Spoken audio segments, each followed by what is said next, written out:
এই ধরনের বোলার বলে ব্যাক ফুটেজে স্কট খেললেন। এবার কিন্তু এরিয়াল শট, এক্সট্রা কাভারের ডিপ এক্সট্রা কাভার রয়েছে। খুব বেশি রিস্ক নেন নাই, অনসাইডে ঠেলে দিয়েছেন।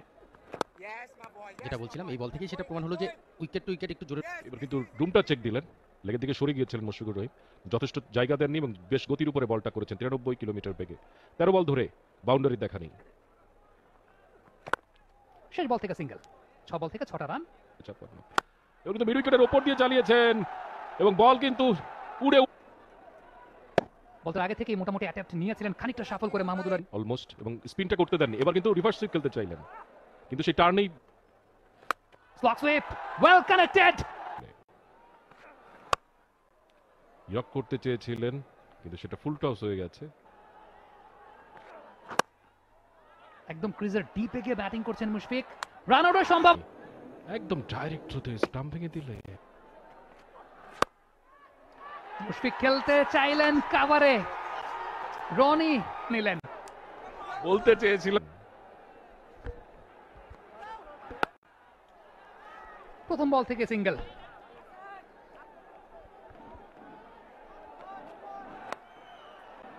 আউটসাইড এজ, ডিপ থার্ড ম্যানটা ফাঁকা, বলটা যাবে। খুব ইন্টারেস্টিং হবে। হলেও তাই লগনের ওপর দিয়ে চালিয়েছেন, 6 তো অবশ্যই হবে এবং বল কিন্তু পেরিয়ে অফ স্টাম্পের বাইরে, 4 নাম্বার এক্সট্রা। লেগ স্টাম্পের বাইরে আরো একটা ওয়ানের জায়গাটা পোর হচ্ছে মোহাম্মদ নবী। এবার কিন্তু পারফেক্ট ইয়ারকাটটা করতে পেরেছিলেন ব্যাটসম্যান চালিয়ে, একদম accurately right on the money. তৃতীয় রান নেওয়ার একটা well executed, very well executed. আরো এক নিয়ে আসছেন হাসান মাহমুদ।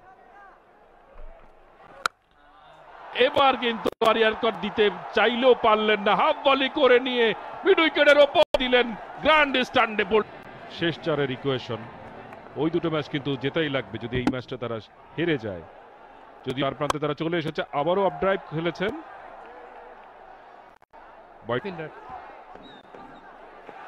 জায়গা করে বেরিয়ে নিয়ে মোহাম্মদ নবী গ্যাপটাকে গলিয়েছেন। নিশ্চিত 2টা রান পাবেন, পাওয়া উচিত। চমৎকার ফিল্ডিং। আবারও একই জায়গায়, তবে খানিকটা ফাম্বলিং। মেহেদী মিরাজ সুযোগটা করে দিলেন ব্যাটারদেরকে, 2টি বারের জন্য প্রান্ত পরিবর্তন। বলটাও হতে পারে সেই বল।